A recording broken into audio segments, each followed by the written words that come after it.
aqui. Parei a transcrição. Beleza. Uhum. Então, tá tudo muito certo. Amanda, um prazer te receber aí, né? Te agradecer muito a disponibilidade, ainda mais de última hora, né? Esses rabo de foguete que só amigo é que resolve, né? Aquela hora que você pede para os amigos. E te apresentar, o pessoal está aqui na sala te acompanhando no telão. Tá, joia? É, essa aqui é a turma de sexto período do curso de Psicologia da PUC São Gabriel, turno manhã, tá? Na verdade, que tem duas turmas, né? Tem é, quinto e sexto, isso aí. Uhum. E a disciplina de Clínicas do Trabalho, evidentemente, caminha com aquele conteúdo que você já conhece: psicossociologia, Uhum. clínica da atividade, ergologia e psicodinâmica do trabalho. O pessoal Sim. até agora estudou só a psicossociologia, e a nossa ideia é sempre depois tentar trazer um depoimento de alguém que utilizou em algum momento da vida Uhum. uma parte da abordagem, porque as abordagens são todas muito ricas, né? Ninguém Uhum. trabalha com tudo ao mesmo tempo. Então, Uhum. é, a ideia é trazer um pouco uma experiência prática, tá? Então a gente pensou em torno de o tempo que você considerar. É uma fala bem livre, tá, Amanda? Não, Tá. não vou Uhum. firmar prazo, não, e você mesmo define se você aceita as perguntas durante a intervenção. Nós vamos ter que combinar um esqueminha aqui para, porque como a gente está sem microfone, então Hum. alguns vão conseguir interagir direto, outros vão talvez mandar pergunta para a gente, tá? Ou se você prefere, as perguntas depois. Beleza? Tá. Bom dia, né? Eu que agradeço a oportunidade de estar aqui, né? A PUC é uma casa que me acolheu aí, né? Tanto nas minhas pesquisas, no mestrado, no doutorado, já desde a especialização, né? Eu pretendo retornar com um projeto de pós-doutorado, então é sempre um prazer estar aqui. E também, né, eu já tive a oportunidade de ser professora na especialização por um tempo, né? É uma atividade, a docência é uma atividade que eu não estou exercendo atualmente, mas que eu sempre tenho um carinho muito grande, assim. Então, é sempre um prazer, né, falar para os alunos, por quem está aí começando um percurso, assim, né? Enfim, para falar um pouco sobre a psicossociologia, né, eu acho que é importante situar de onde eu falo, né? Eu tenho uma prática profissional já de 20 anos, eu me formei na UFMG há 20 anos, e eu sou psicanalista e também sou psicóloga do trabalho. E talvez por isso, né, no ramo do trabalho, eu tenha feito uma escolha aí, né? Porque a gente tem que fazer uma escolha no universo teórico tão grande, é, por, pela psicossociologia e por aprofundar o meu estudo nisso e utilizar isso nas minhas pesquisas, né? Então, atualmente eu sou psicóloga clínica na Câmara Municipal de Belo Horizonte. Então, é importante dizer, né, para além do consultório, eu tenho uma prática institucional. Durante muitos anos, durante 14 anos da minha prática, eu trabalhei numa outra instituição. Nessa outra instituição, eu tive uma experiência de um tempo aí, de uns 9 anos, num departamento de recursos humanos, e depois eu fiz uma migração para a área de saúde do trabalhador. E hoje o título do meu cargo é de psicóloga clínica, mas eu trabalho, né, dentro de uma área de saúde ocupacional lá, né? Então eu continuo trabalhando com a saúde do trabalhador. E aí, assim, é muito difícil para mim, né, fazer uma distinção do meu percurso. E eu acho que é importante dizer isso. Como profissional no mercado amplo de trabalho e do meu percurso acadêmico. Isso por quê? Porque o que me levou, depois da graduação, a retornar à academia sempre foram os questionamentos e os incômodos que eu tinha com a minha prática profissional no mercado ampliado. E continua sendo assim, né? É, eu falo de um lugar, eu acho importante situar isso dentro da psicossociologia, né? A psicossociologia é uma clínica, é uma clínica que vê a questão dos grupos, das instituições, e dentro disso a gente tem a psicossociologia do trabalho. Mas ela é uma clínica, né, que vê um sujeito, que considera o sujeito do inconsciente da psicanálise, né? Não é uma psicanálise pura, aplicada nas instituições. Por quê? Porque ela também vê, né, que o sujeito, ele está ali, ele tem as marcas da constituição psíquica, do inconsciente, mas ele também é perpassado por questões, né, ou por determinismos do contexto histórico-social em que ele vive, né? Eu, particularmente, dentro da minha atuação, eu não consigo enxergar, né? Nem quando eu estou atendendo um caso clínico, puramente, eu estou dizendo de uma clínica de psicanálise mesmo, atuando como analista, eu não consigo enxergar um sujeito dissociado de um contexto histórico, cultural, social e de uma determinada época. E isso sempre marcou as minhas pesquisas, e marca até hoje, né? Então, assim, durante o meu mestrado, eu trabalhei muito com psicossociologia e com psicossociologia do trabalho, e a minha questão era, eu trabalhava na época, ainda dentro de um contexto de RH, eu enxergava que as questões da gestão, os modelos de gestão aplicado, as estruturas de poder, e aí a gente está falando dentro das análises da psicossociologia, né? As questões da organização do trabalho, em termos de os contextos, as relações de reconhecimento, de retribuição, como que era a lógica do poder dentro de uma organização, as ferramentas de gestão utilizadas, e eu queria saber como que isso impactava a subjetividade dos trabalhadores. Isso porque eu já havia naquela época, né, que apesar de, na área de recursos humanos, você vê uma coisa assim, um instrumental muito grande de técnicas, né, e de modelos, enfim, né, isso é muito bem estudado, que isso, na realidade, não resolvia a questão, né? Isso era um modelo instrumental a serviço de colocar os trabalhadores para produzirem mais, e a gente, na prática, não via nem o efeito da produtividade, né? E nem o efeito de dizer que você tinha as pessoas satisfeitas com aquilo, né? Então, isso para mim sempre foi uma grande questão.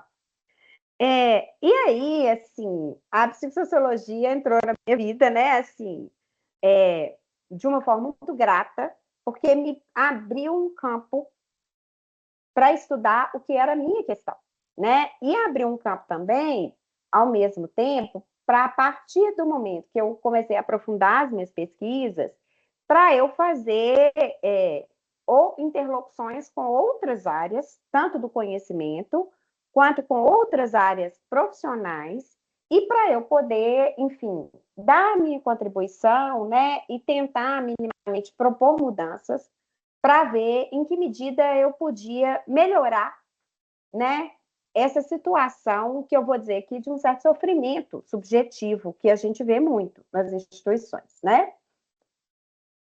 De lá para cá, as coisas não mudaram muito assim. Então, eu acho que é importante falar que a gente vive, e esse contexto da questão, né, do ser produtivo, do ser eficiente, do dar conta de tudo, hoje é uma questão que, se em algum momento ela começou dentro das instituições, né, o modelo gerencialista, hoje ela perpassa a sociedade como um todo, né? Então, assim, depois, quando eu fiz uma migração, né, até pelo próprio percurso, pelo meu próprio interesse, especificamente para a área de saúde do trabalhador, isso é uma questão que perpassa o sofrimento clínico em geral, né? E quando a gente pensa à luz da sociologia, o que a gente pensa? Assim? A gente pensa que a gente não vai adaptar a pessoa, que é o modelo vigente dentro de uma organização de trabalho.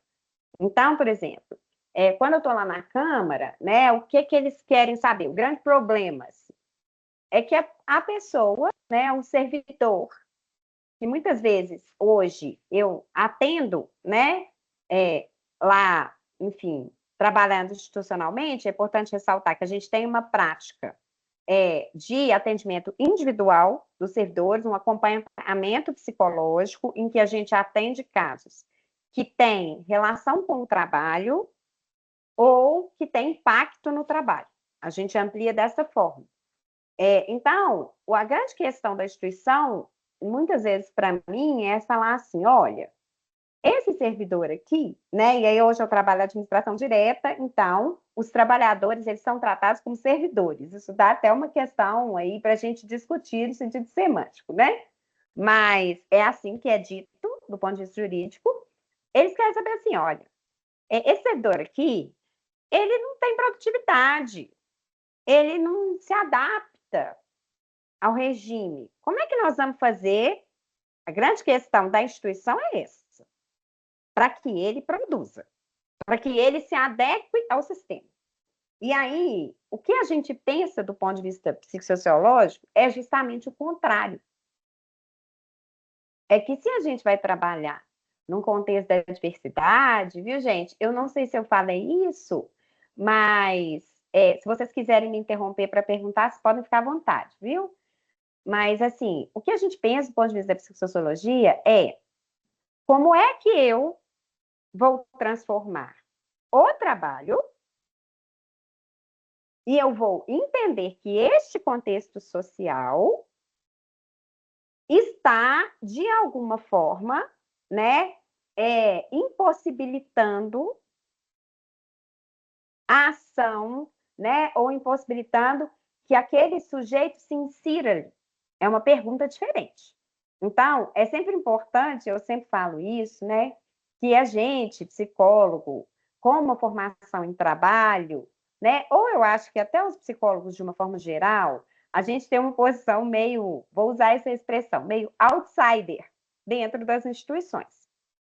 Porque a gente não fala de um lugar, um discurso diferente, né? O discurso que considera o sujeito, né, com as suas questões, com o inconsciente, a possibilidade de ser sujeito dentro de um contexto sociocultural institucional, ele é um discurso que não é o discurso vigente na sociedade em geral, muito menos nas instituições de trabalho.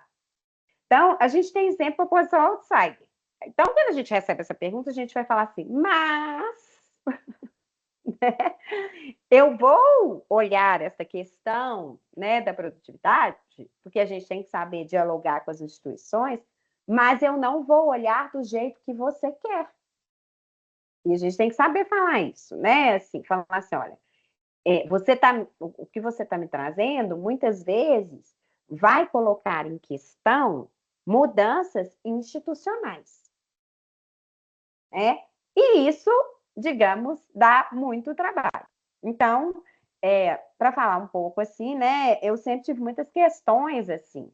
E a academia foi um espaço que eu acho que acolheu as minhas questões, né, mas também o meu desconforto, assim.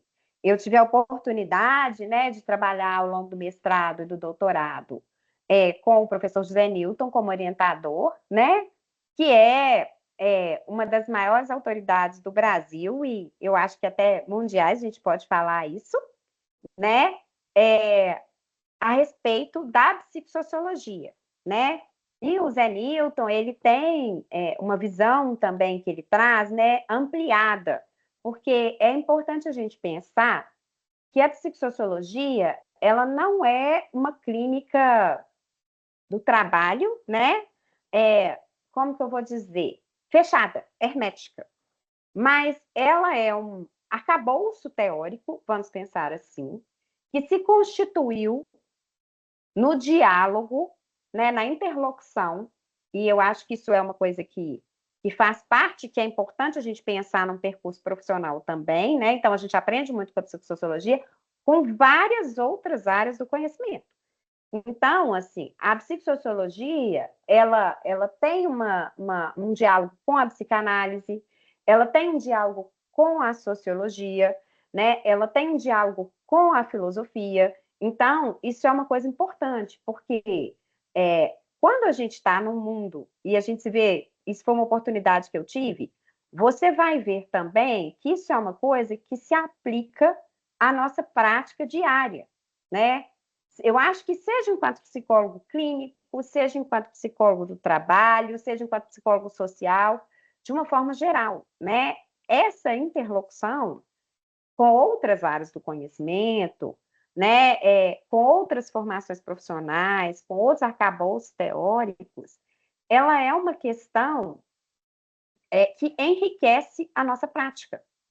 A gente não consegue, né? Por mais que eu fale assim, olha, eu tenho uma linha de pensamento clínica a partir, né, da psicanálise e da psicossociologia do trabalho.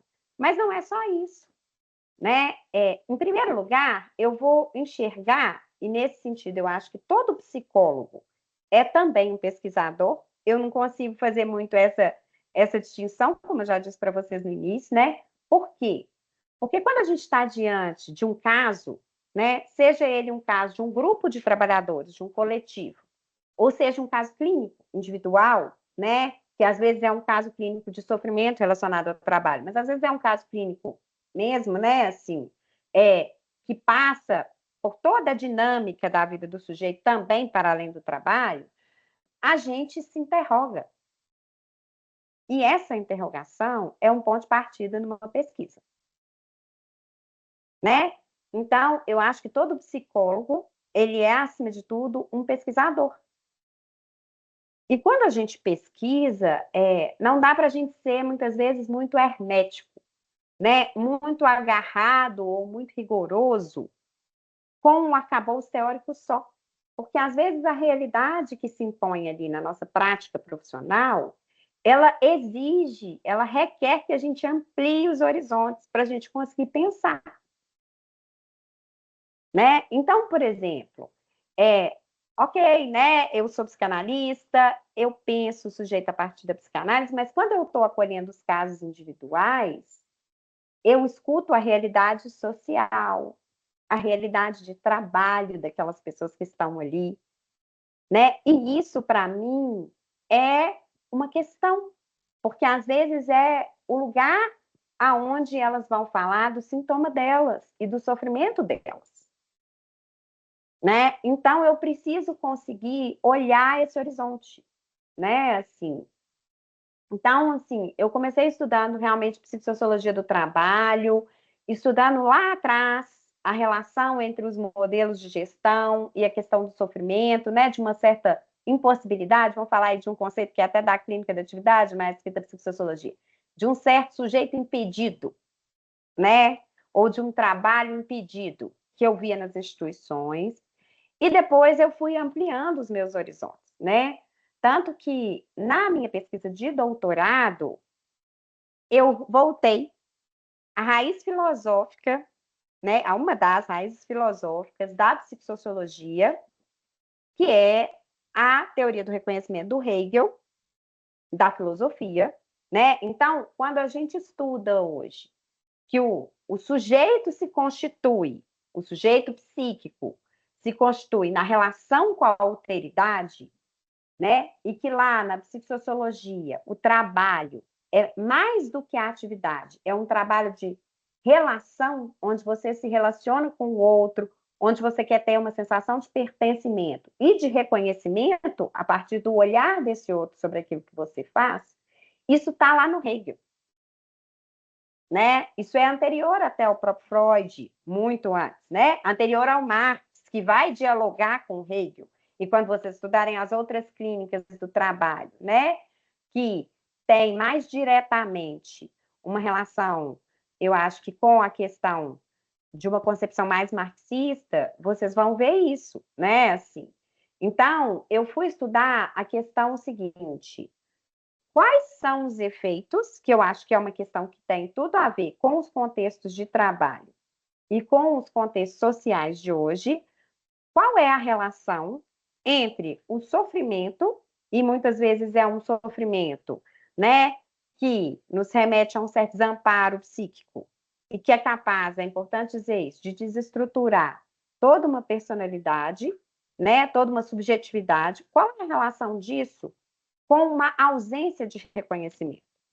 E por que eu quis estudar isso, né? Porque o que a gente vê na prática clínica e na prática institucional é que a lógica social atual, né, que é perpassada por uma lógica gerencialista e da produtividade, né? Não é à toa que um outro filósofo sul-coreano, que é o Ben-Chul Han, fala do termo a sociedade do cansaço, né? A gente está sempre sendo produtivo, né?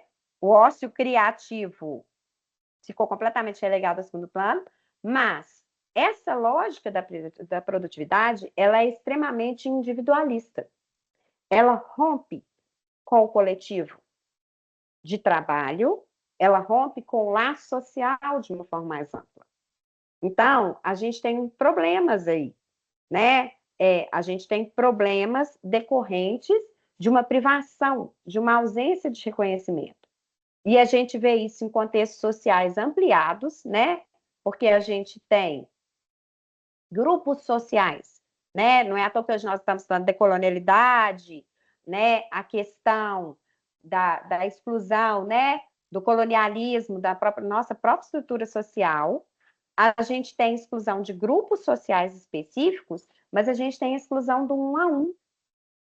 Porque a partir do momento que eu estou inserido num contexto institucional em que a lógica é a da competição e a do desempenho, eu não vou estabelecer uma parceria. Né? Esse laço se rompe. Eu estou interessado em fazer a minha meta, em garantir o meu lugar, o meu desempenho. Né? E quando isso começa a perpassar a sociedade como um todo, e aí acho que a gente vem num contexto, né, do capitalismo financeiro que a gente vive, do liberalismo econômico, né, de toda uma exacerbação desse individualismo, né, é importante a gente pensar, né, o sujeito da modernidade, né, que permitiu a gente ser o que somos hoje, ele passa por um individualismo, né, e por uma saída, vamos pensar assim, de um pensar coletivo e uma constituição de um sujeito que tem desejos, né, que tem dificuldades, de um sujeito que se constituiu ali do ponto de vista único. Mas a exacerbação desse individualismo que a gente viu acontecer aí, né, ao longo, vamos pensar aí, do século XX, sobretudo da segunda metade, e agora do século XXI, ele tem consequências sociais, que são as rupturas dos laços. E isso implica numa privação de reconhecimento, num reconhecimento negado para muitas categorias, né? E aí, a gente tem aí, como consequência disso, uma psicopatologia ou uma clínica contemporânea, né? Seja uma clínica do trabalho, né? Nos sofrimentos que a gente vê nos cotidianos dos trabalhadores, até uma clínica ampliada, né? Uma clínica do espaço individual dos consultórios, perpassada por esse contexto, né? As pessoas hoje, elas não sofrem mais por um desejo privado, vamos pensar assim, ou interditado por uma estrutura social, que era o que acontecia na época do Freud, né? Quando você tinha lá as histéricas com a moral sexual da época. Hoje, a gente sofre por uma ausência de lidar com uma falta, né? A gente sofre por um excesso de gozo, um excesso que diz assim, se eu funcionar como uma máquina e produzir o tempo todo, né? Se eu funcionar dentro da lógica da produtividade, e aí eu estou dizendo isso do ponto de vista do trabalho, né? Onde a gente tem metas. Isso não é diferente no setor público e privado, né? O setor público, eu trabalho hoje na administração direta, ele já foi cooptado há muito tempo pelo modelo gerencialista e do desempenho, né? Isso já deixou há muito tempo de ser uma lógica da iniciativa privada, Eu acho que a única diferença que a gente tem, né, é o vínculo no setor público, ele é um vínculo estável. Então, o sujeito, ele não funciona com aquela corda no pescoço, assim. Se eu não atender a demanda, isso muda um pouco as coisas. Eu vou perder o meu emprego. Eu vou ser excluído do sistema, né? Então, a única diferença, mas assim, a pressão por meta, por desempenho, por produtividade, tem alguém, acho que com a mão levantada, é o João mesmo. Não, pode seguir o argumento, mas não é porque É, me ocorreu aqui uma pergunta, na verdade não é uma hum, pergunta, é um pedido. Em cima hum, disso que você está falando, é, eu queria ver se você conseguia trazer algum caso específico, que você fala assim, ó, obviamente, né, protegido aí, as questões de identificar, talvez sim, do até, sigilo.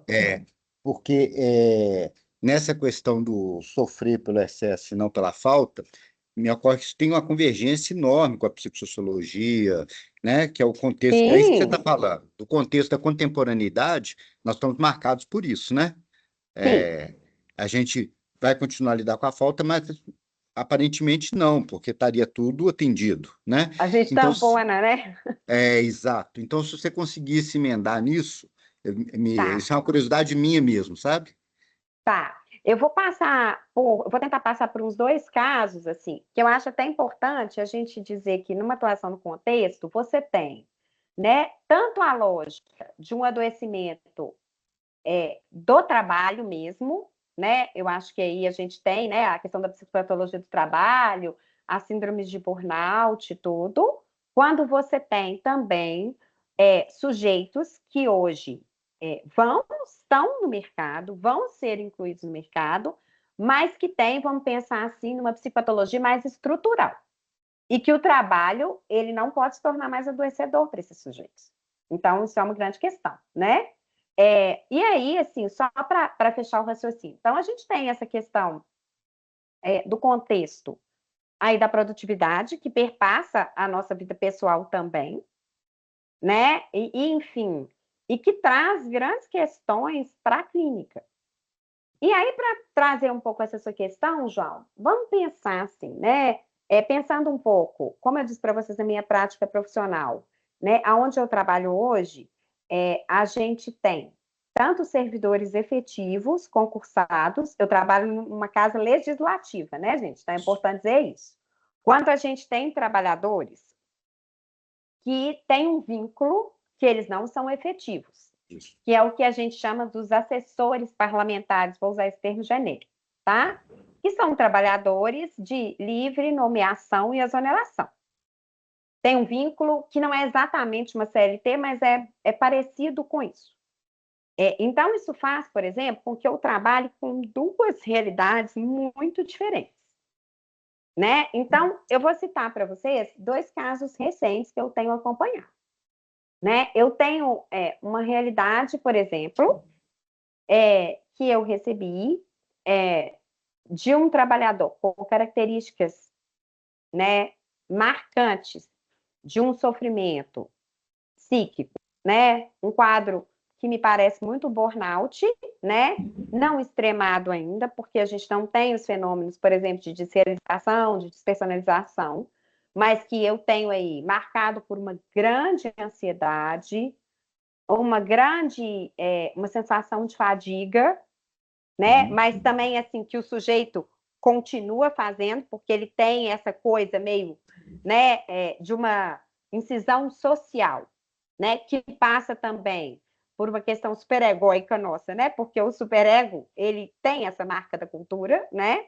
Isso. Então, de que ele tem que fazer, mesmo que ele esteja aos extremos, que é um caso, por exemplo, que já tem marcas de uns sintomas somáticos, né? Então, é um servidor que vem apresentando uma série de doenças que merecem, inclusive, investigações clínicas, porque é muito engraçado. A pessoa fala assim para mim: olha, eu estou sentindo isso, Uhum. mas eu não vou parar, porque eu sei que isso é psíquico por causa do meu estresse.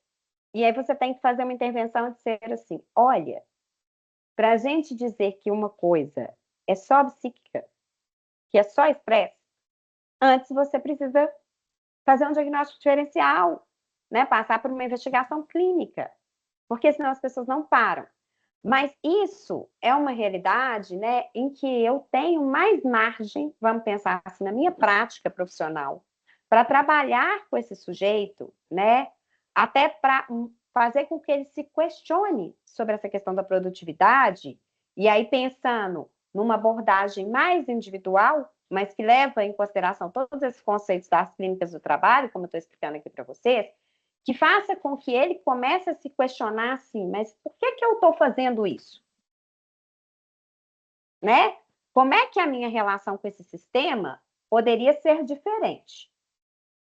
Mas eu tenho mais margem para trabalhar porque eu estou num contexto de trabalho em que ele tem uma situação estável. Ele é concursado, ele não vai ser demitido.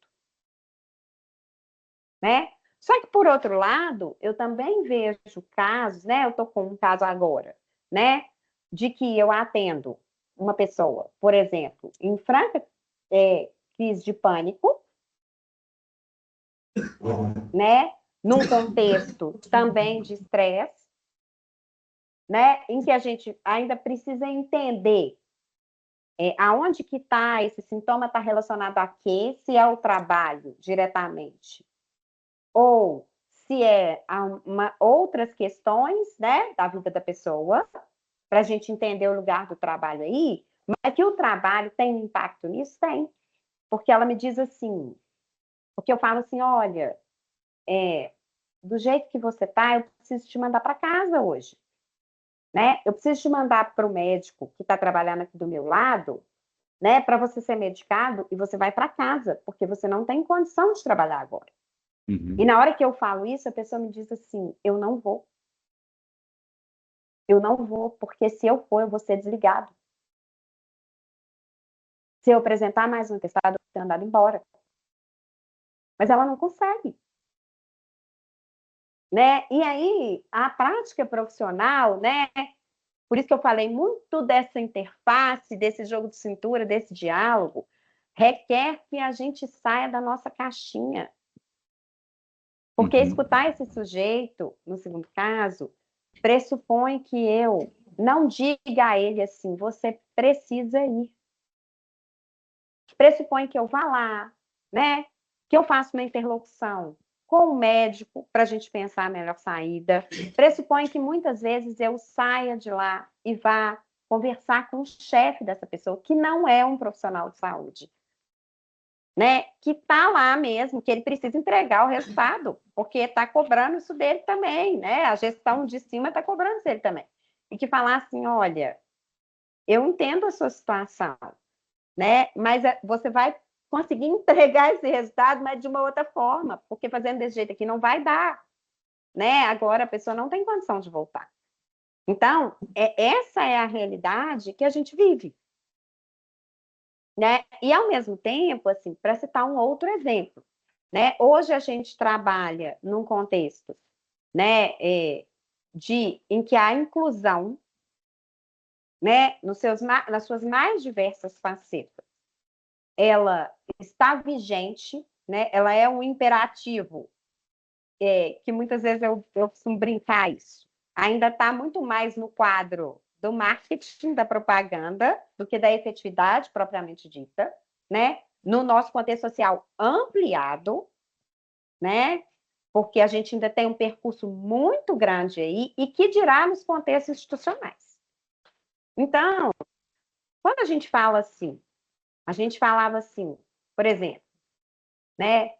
Há não muito tempo atrás. Olha, eu tenho um servidor aqui, né? Que é, hoje eu estou usando a terminologia servidor porque é a terminologia que eu uso no meu cotidiano, né? Mas vamos corrigir aqui para o contexto mais acadêmico. Eu tenho um trabalhador aqui que ele tem um quadro de psicose. Já vi isso acontecer diversas vezes, né? Então, para citar um exemplo um pouquinho mais atrás, a instituição anterior que eu trabalhava tinha uma realidade muito diferente da que eu trabalho hoje. Por quê? Porque a atividade fim, ao contrário da Câmara, que tem uma atividade administrativa, né? Uma atividade de escritório, que não envolve risco ocupacional elevado, ou risco de morte, isso é importante. A instituição anterior que eu trabalhava, a gente tinha atividade de fim, era uma atividade de risco alto, né? E que a gente tem muitas mortes por acidente de trabalho. Então, durante muito tempo, o que acontecia? A pessoa desencadeava uma psicose. Eu já peguei isso inúmeras vezes. Assim. Se ela exercesse uma atividade de risco, né? Muitas vezes pela desorganização psíquica, pelo comprometimento, né, da atenção e de várias outras funções, ela ia ser considerada inapta para o trabalho. Há alguns anos atrás, o que se fazia com isso? Do ponto de vista do regime geral da Previdência, a pessoa era afastada do trabalho, né? E dos regimes próprios também. Ela era afastada do trabalho, do ponto de vista previdenciário, e, na grande maioria dos casos, ela ia ser aposentada. Isso implica em que a pessoa ia ser excluída do contexto social de trabalho, o que tem repercussões no quadro psíquico dela, com certeza, né? Porque você enfrentar uma posição de invalidez perante a sociedade não é uma coisa simples, né? Mas, para além disso, é importante entender que quando se fazia essa prática, que não é muito distante da realidade que a gente está vendo na atualidade, isso não era um problema para as instituições. Deixava de ser uma questão. Eles nunca lidaram com isso.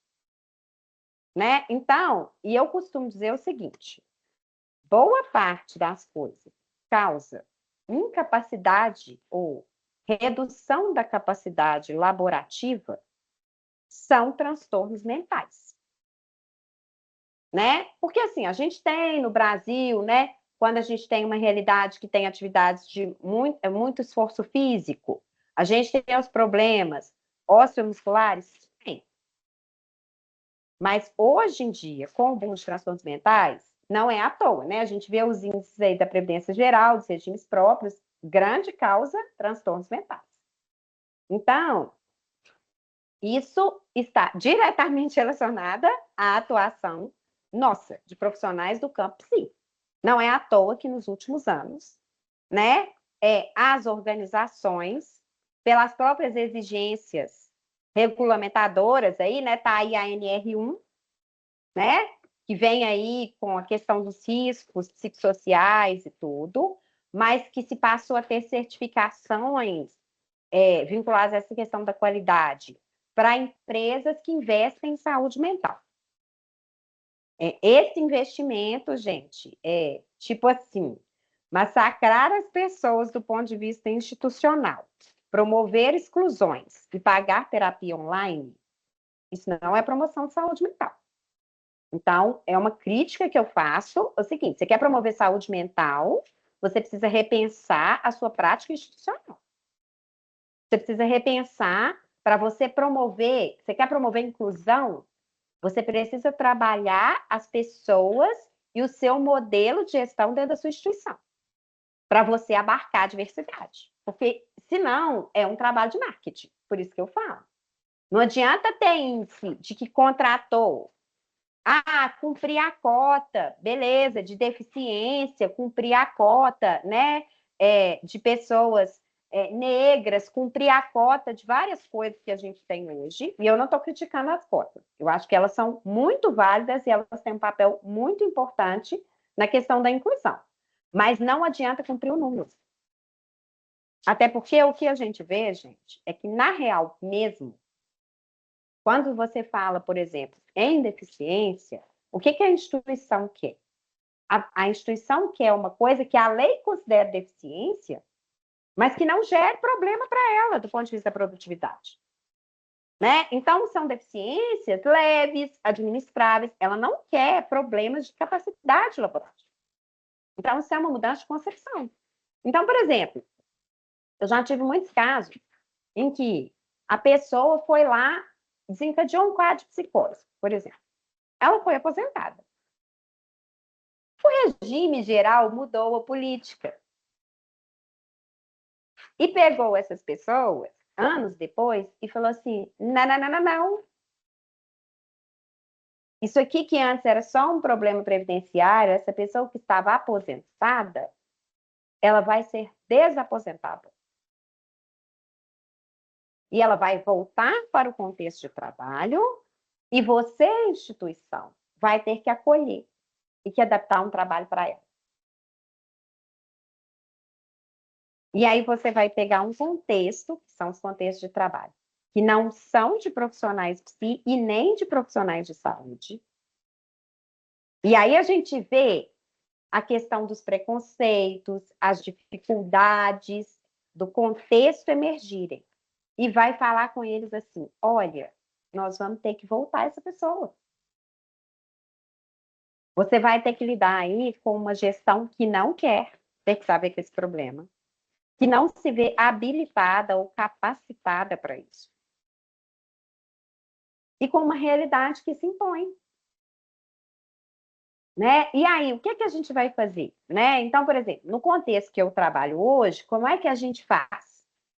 Né? Quando a gente vê uma situação de perda de capacidade laborativa, a gente tem, inclusive, um instrumento institucional que se chama avaliação de capacidade laborativa.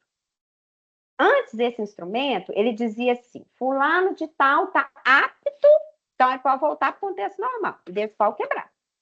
Né? Ou ele está inapto, então ele vai ser afastado do trabalho. Hoje não. Hoje, nessa gama aí, né, entre o apto pleno e o inapto, você tem aí o que eles chamam assim de recomendações de adaptação ao trabalho. E aí, quando a gente pega os casos de transtornos mentais graves, não dá para fazer inclusão ou alteração para inglês ver. Entendeu? Não é uma questão, gente, de comprar um equipamento. É uma questão de mudar uma visão dentro da organização. De que aquela pessoa, ela tem condição de fazer coisas dentro do contexto de saúde psíquica dela. E ela vai precisar estar ali. E não é botar a pessoa lá, gente, olhando para o computador sem fazer nada, igual já vi muitas vezes, não. Porque isso aí vai agravar o adoecimento dela. Então, isso é um trabalho de formiguinha mesmo. E aí você pensa assim, é todo gestor que vai dar conta? Não é. Né? Porque a gente, voltando lá na psicossociologia, você vai pegar nos grupos pessoas ou subjetividades diferentes, perpassadas aí por vários contextos de vida, de constituição psíquica, que tem os traumas delas, as questões delas, os desejos delas. Então, você vai ver gestores mesmo que são mais receptivos e outros que não são. E aí, quando a gente se aferra muito, né, a questão de transformar o trabalho, de que você tem que mudar a gestão, não adianta você brigar, porque a pessoa não dá conta, tem horas. Então, tem horas que o que você vai fazer mesmo é pegar aquela pessoa e fazer mudar um remanejamento profissional dela e colocar ela numa outra equipe que tenha lá um gestor, que tenha uma equipe com uma capacidade maior de lidar com a questão dela. Porque eu não posso colocar nem um lado e nem o outro em sofrimento. E isso é trabalhar dentro das instituições.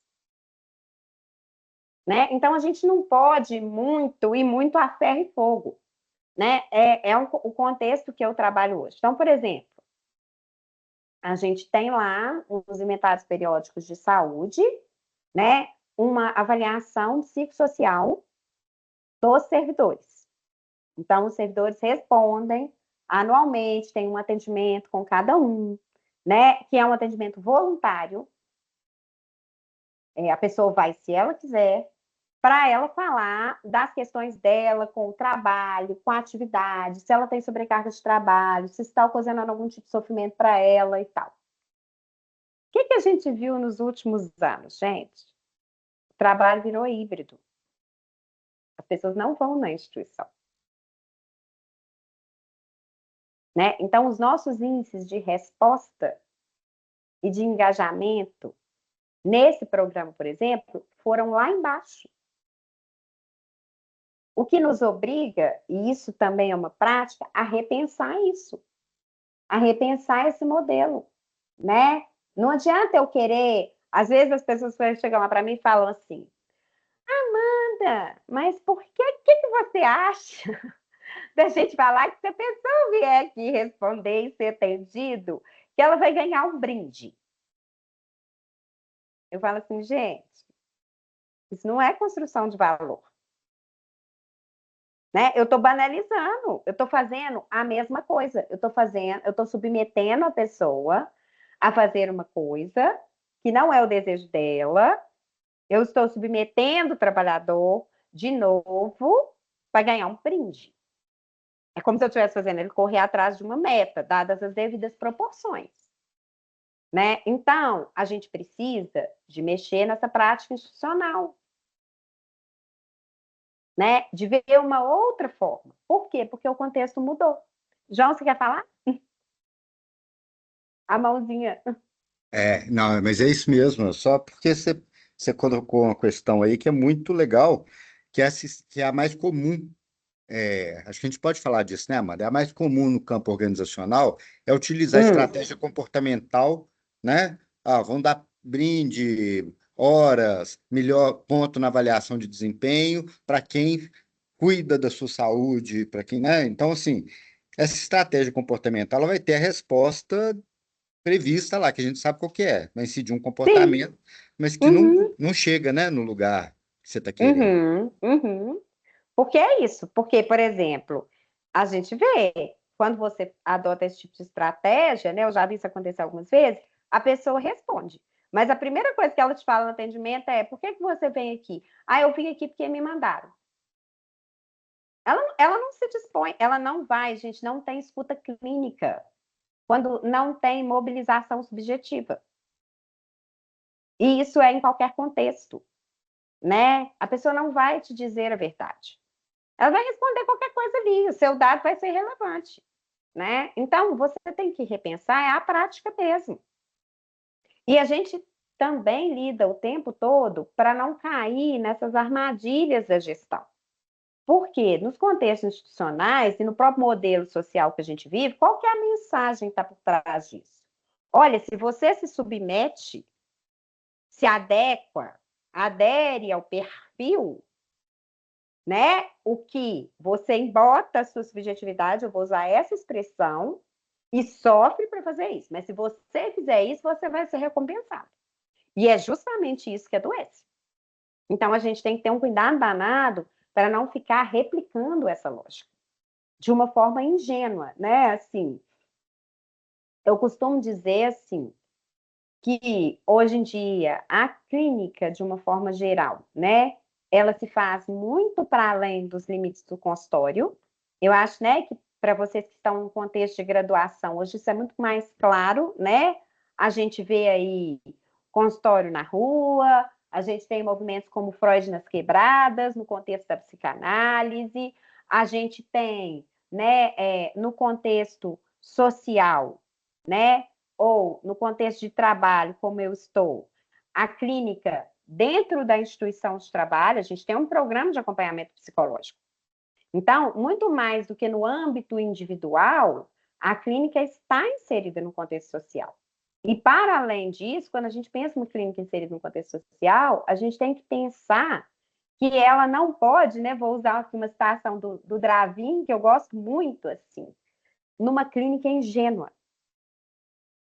numa clínica que não faça vista grossa, vamos pensar assim, né? Ou que não enxergue, ou que deixe de analisar o contexto do capitalismo que a gente está inserido, o contexto de um liberalismo econômico levado aos extremos, né? Onde as mensagens até políticas e meritocráticas que a gente vê propagadas aí é o seguinte: se eu me esforçar e fizer tudo, eu vou me dar bem e dane-se o resto, porque a gente não é um sujeito isolado, né? Já dizia lá Freud, né, na questão da psicologia das massas, né?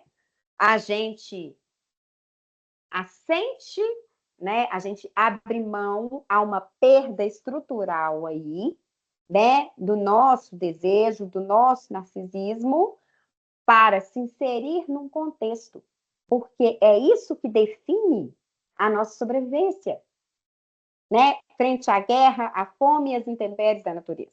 Está muito claro lá, né? Então, a gente precisa levar essa mensagem e ter isso no horizonte clínico, né? Não adianta, ok, o acesso ao consumismo hoje, se eu tiver dinheiro, eu posso comprar tudo. Mas quantas vezes a gente pega, né, pessoas, inclusive, né, que têm um salário alto, que têm acesso a tudo, que não estão num contexto de vulnerabilidade social, mas que têm um grau de sofrimento psíquico enorme, né? Que isso custa a elas, né? Uma entrega, às vezes, de uma vida. E que, às vezes, elas fazem isso sem se questionar. E é o psicólogo que traz essa questão, que interroga por que, que você faz isso.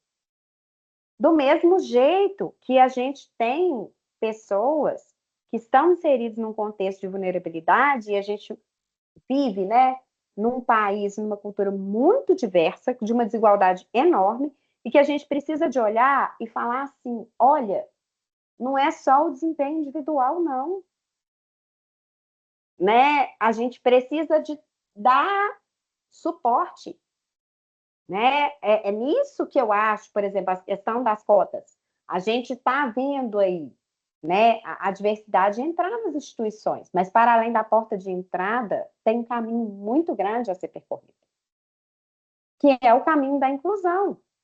E de uma inclusão mesmo, que dê um espaço genuíno, né, assim, para a diversidade humana, que tem espaço para todos, sem que as pessoas tenham que abrir mão da subjetividade delas. E que possibilite realmente um movimento de reparação. Né? E isso aí ainda é um campo vastíssimo, né? Que acho que vai aí para a sociedade como um todo, que é uma coisa que a gente precisa pensar. Então, assim, eu queria, né, falar um pouco da minha experiência, assim, eu quero ouvir se vocês querem perguntar e tudo, mas eu queria trazer, assim, né, na realidade, a psicossociologia me abriu muitas portas, né, assim, eu sou muito grata, né, a ter tido a oportunidade de fazer esse percurso e a hoje ir para além, né, de só a psicossociologia, de poder produzir pesquisas que estão no campo da psicanálise, que estão no campo da filosofia, como a minha tese de doutorado, né, onde eu voltei lá atrás para estudar Hegel. Eu não sou filósofa, mas eu tinha uma questão com isso, né? Então, assim, me abriu muitas portas e eu acho que cada um vai encontrando os caminhos, assim, né? Porque é isso, né? A partir do momento que a gente tem uma formação de escuta, né? Seja a escuta individual do consultório, seja a escuta nas instituições, e que se interroga a cada paciente que entra dentro dos consultórios, a gente está pesquisando o tempo todo, Perfeito. né? A gente parte de um lugar de não saber. Muito legal. Né? Então, era isso assim que eu queria trazer. Eu não sei se era essa a expectativa de vocês, né? Ô, Enfim, Amanda, e eu queria ouvir um perfeito. pouco. Tô abrindo a fala aqui. Quem quiser, levanta a mão, gente. Ou traz. Enquanto o pessoal vai pensando aí, Amanda, eu só queria pontuar que você. Muito legal o seu relato, porque você já dá os elementos todos para quem já colocou as prateleirinhas dos conceitos, né? Então, por exemplo, quando você Uhum, fala da questão dos vínculos de trabalho, você fala, olha, eu uhum, tenho uma organização que eu tenho um pessoal que tem um contrato de trabalho estável, são servidores, e eu tenho um contrato que não é tão seguro, né, no sentido do rompimento, uhum, e tal, do livre de contratação. uhum. E esse vínculo, isso tem tudo a ver com a psicossociologia, porque ele vai gerar uma identidade, não é isso? Sim, Um processo uhum, identificatório, isso é de toda organização, né? Uhum, uhum. Que a pessoa é funcionária efetiva, ela é terceirizada, ela é autônoma, o que que ela é? E a Sem gente convive com essas realidades todas, né? E é isso que a gente é chamado a atuar, porque quando a pessoa chega, ela vai se apresentar, ela vai falar assim, olha, eu sou terceirizado, eu sou estagiário, eu sou, né? Que lugar é esse? É. Então, e essa é uma categoria, quando você fala disso, eu estou pegando isso como exemplo, quando você fala, olha, é importante ver esse vínculo contratual, porque ele fala de uma identidade, essa categoria, a psicossociologia te ajuda a entender, né? Porque ele vai Uhum, fazer uma referência ao lugar do sujeito, ao lugar do grupo e a essa uhum, relação, inclusive com uhum. a própria organização. Não é isso? Sim, sim. Né? E é importante a gente entender também, né? E a gente até propagar isso, porque é muito comum. Às vezes eu recebo demandas assim da gestão. Fala assim, não, você vai fazer programa só para servidor efetivo. Ou esse aqui você vai fazer só para esse grupo. Eu falo assim, "Ô, gente, deixa eu explicar uma coisa para vocês. Na hora que bater na minha porta aqui, ó, do ponto de vista ético, a Uhum, minha porta está aberta. uhum. Eu não vou fazer essa distinção. Eu vou acolher.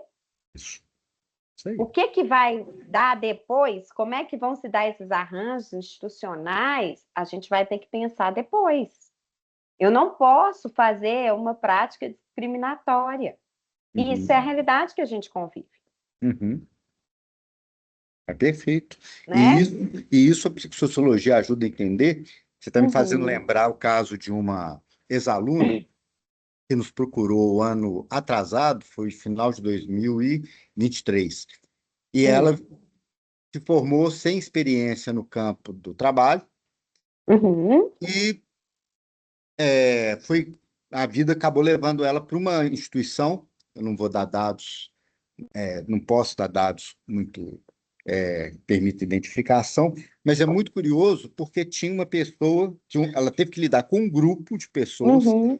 que passou exatamente por um fenômeno que você falou, que é a desaposentadoria.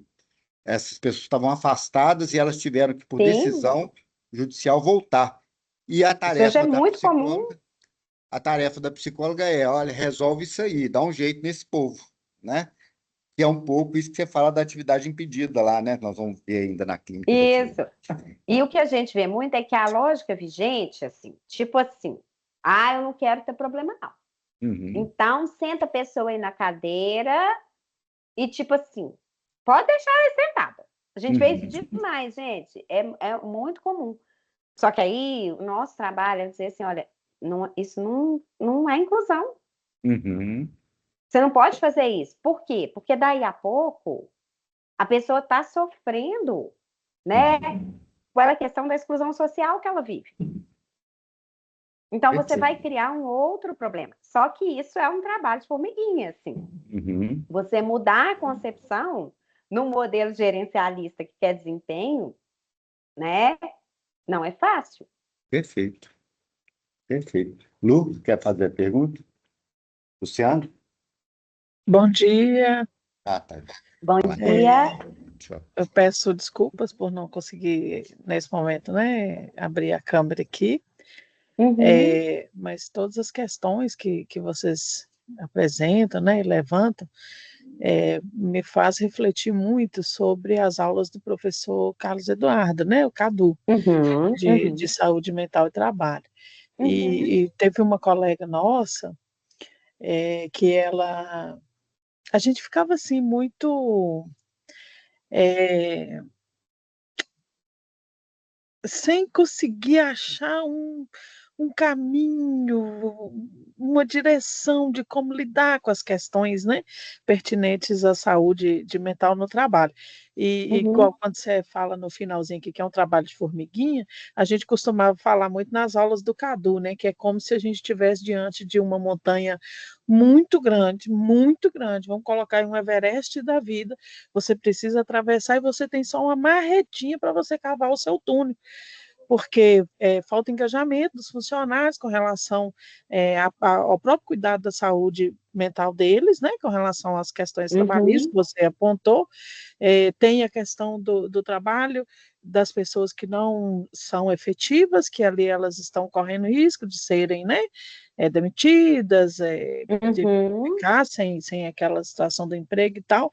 Então, assim, é muito complexo, é preciso a gente estar muito atento, é, em uma certa medida, eu falo por mim, é uma questão que até faz a gente, por mim, de ter menos vontade de voltar para essa área, porque você fala assim, é tão complexo que eu vou ser só mais um ali, sem conseguir fazer algo de efetivo, sabe? Aí dá uma certa Uhum. frustração. Uhum. Eu sou aluna do 8º período, de Sim. psicologia no São Gabriel. Uhum. Eu acho muito assim, importante a, a, né, a questão da saúde mental no trabalho, mas foi algo que eu falei assim, nossa, isso é tão gigante, que será que eu quero lidar com isso? Então é desafiador e é muito bom poder estar Uhum. aqui participando com vocês, eu agradeço muito. Eu acho que é um desafio. Na realidade, a gente lidar, né? Não trago boas notícias, vou falar assim, mas eu acho que é um desafio a gente lidar com o campo psi de uma forma geral, né? Porque, por mais que, quando a gente está num contexto de consultório, eu também trabalho em consultório, viu, gente? Então, eu também trabalho num lugar onde eu não tenho chefe, eu não tenho contexto institucional, mas também é um desafio.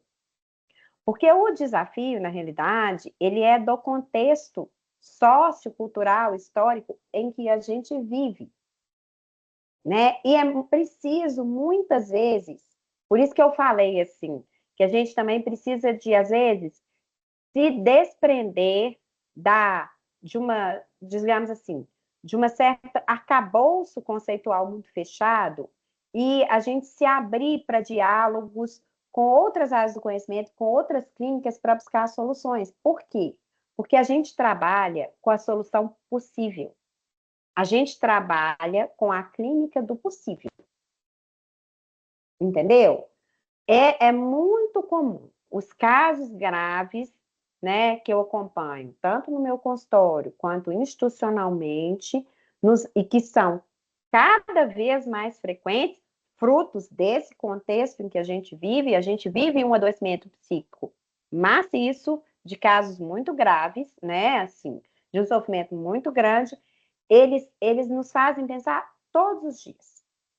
Eu vou fazer a clínica do possível, né? Só que o possível, gente, ele é muito. Isso é o que eu posso dizer para vocês, né? Assim, vou citar um exemplo de um outro caso, assim. Quando eu trabalhava na outra instituição, uma vez eu peguei um caso que era uma pessoa, assim, uma servidora, uma trabalhadora qualificada, né? Mas que ela estava num contexto de assédio moral, né? E que é uma coisa, às vezes, difícil de você. Não é o nosso trabalho fazer investigação, isso é muito importante deixar claro, né? A gente acolhe os servidores, tem uma nota técnica até do Conselho Federal recente sobre a conduta em assédio moral e sexual, mas a gente não faz um trabalho de apuração administrativa ou jurídica, né? Então, isso é um trabalho muito mais ampliado para a comissão de ética das instituições e tal, que muitas vezes se silenciam ou se omitem. Então, o nosso trabalho, quando a gente acolhe um servidor, é acolher o sofrimento daquela pessoa e acolher a realidade psíquica que aquela pessoa está vivendo. Então, isso há alguns anos atrás, assim, e era uma servidora vivendo uma situação de assédio e que eu vi ali um sofrimento muito grande, tinha já um acompanhamento psiquiátrico também externo e tudo. Eu não via ali um transtorno estrutural, mas eu via uma desestabilização e um adoecimento grave por causa dessa condição, né, enfrentada no trabalho. Mas que durante muito tempo, assim, quando eu ia dialogar com a gestão, e aí, assim, como eu vi que não tinha margem para trabalhar, para fazer mudanças no trabalho, ou seja, para barrar esse contexto de assédio, né? Era um assédio vertical, um assédio da chefia.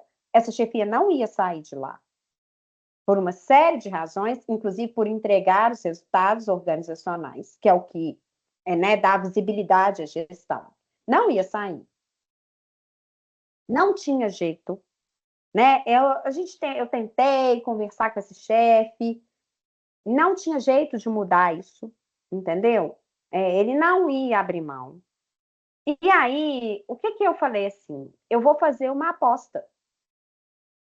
Eu vou trabalhar numa mobilidade funcional para esse servidor. Eu vou tirá-la do contexto. Né? E aí, assim, foi muito difícil. Porque quando você pega uma pessoa que já não está produzindo no lugar, né? Digamos que a fama de que ela está dando problema, porque isso se espalha dentro das organizações,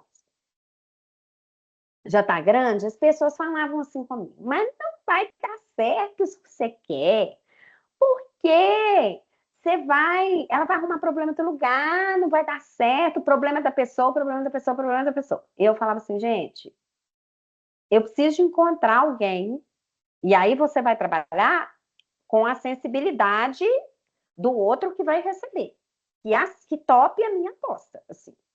E aí eu encontrei um gestor, né, que claro, que tinha uma visão mais aberta e tal. Eu expliquei para ele, eu falei, olha, isso tem uma queda, mas tem um contexto, sofrimento no trabalho.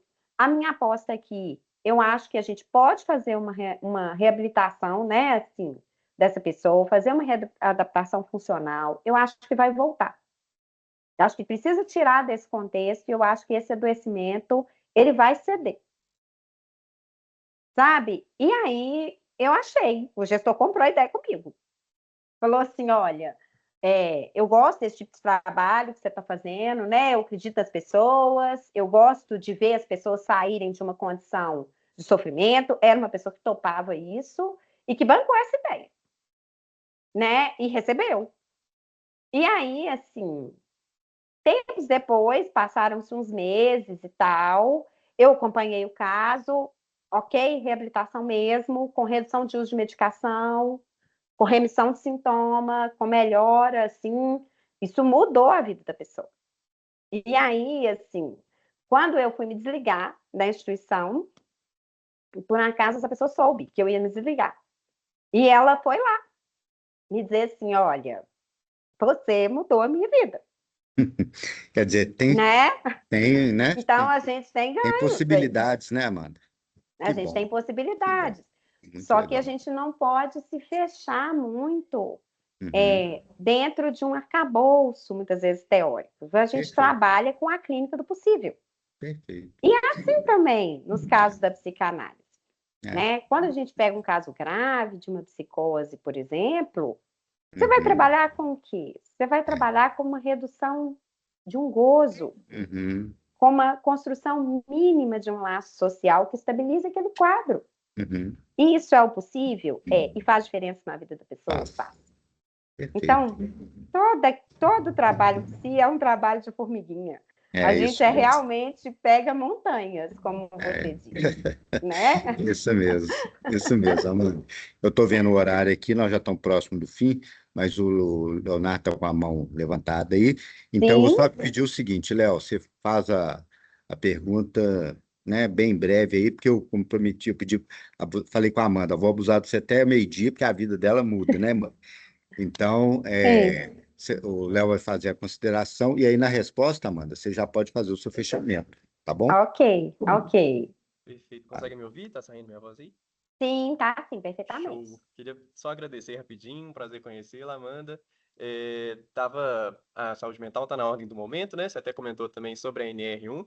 Eu queria fazer a pergunta sobre essa avaliação de risco psicossocial, que vai ser algo agora Uhum, obrigatório a partir de uhum, maio do ano que vem, e como que isso pode uhum. cair de uma forma dentro da lógica de gestionária, né? De como fazê-la, Sim, e como que isso pode provocar talvez mais sofrimento. Como você disse, né? No caso, você não adotou essa postura de fazer algo bem comportamental, mas outras abordagens fazem, talvez numa postura Sim. muito objetiva, usando apenas questionários para fazer essas avaliações, e muitas Uhum. vezes, talvez o profissional já está em adoecimento, faz essas avaliações de forma obrigatória, né, como será, e Uhum. que talvez não Uhum. dê um resultado que ele espera, ou seja, deu que tá bom, tá todo mundo bem, mas eu estou em sofrimento, talvez isso vai trazer ainda mais sofrimento, como que você vê Sofrimento isso? para ele. Exatamente. Bom, falando especificamente da NR1, né, está em voga, foi até adiado por um pedido das instituições. Eu acho que é importante ressaltar, né, que a NR1 é uma lógica importante, mas ela é uma lógica construída, sobretudo para o mercado privado, né, para as organizações que não cumprem o mínimo. Vamos pensar assim, né?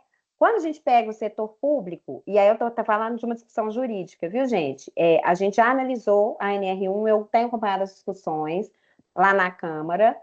É, não há um entendimento, essa discussão está lá no STF, de que isso vai se aplicar às instituições públicas. Eu acho que isso tem uma concepção. Por quê? Porque dentro do contexto público, e eu estou dentro de uma instituição da administração direta, né? Antes eu trabalhava na administração indireta, numa sociedade de economia mista que era CLT, então que é muito mais privatista, e lá tinha NR1 e não cumpria o mínimo, né? A gente, no contexto público, a gente consegue fazer muito mais, né? E não é à toa que eu disse para vocês que eu trabalho dentro de uma instituição que tem psicólogos clínicos e que a gente atende os servidores. Ele tem um programa de psicoterapia, né? Com sessões de 1 hora, que não é um marketing, que a gente tem uma escuta efetiva desses trabalhadores e tal, e que não é à toa também que depois, quando eu fui fazendo meu percurso, eu quis trabalhar num lugar assim, né? Assim, onde eu tivesse mais espaço. Mas eu acho que, de fato, isso é um problema. Porque a partir do momento que você regulamenta uma coisa, né, eu acho que você abre uma discussão. Porque, por exemplo, eu acompanhei, inclusive, lives do CFP e tal. Gente, já tem, assim, milhares de empresas com modelos de implantação de NR1, né? Modelos padronizados e que eu vou falar para vocês, vai ficar lindo, maravilhoso. Porque para fiscalização e para relatório de gestão, vai aparecer lá que está cumprindo uma coisa maravilhosa.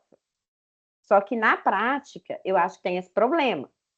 Então, por exemplo, quando a gente discutiu isso lá na Câmara, e lá não, né, por ter esse entendimento jurídico de que não é obrigado e tal, e por a gente já fazer mais, isso não é uma preocupação muito grande, assim.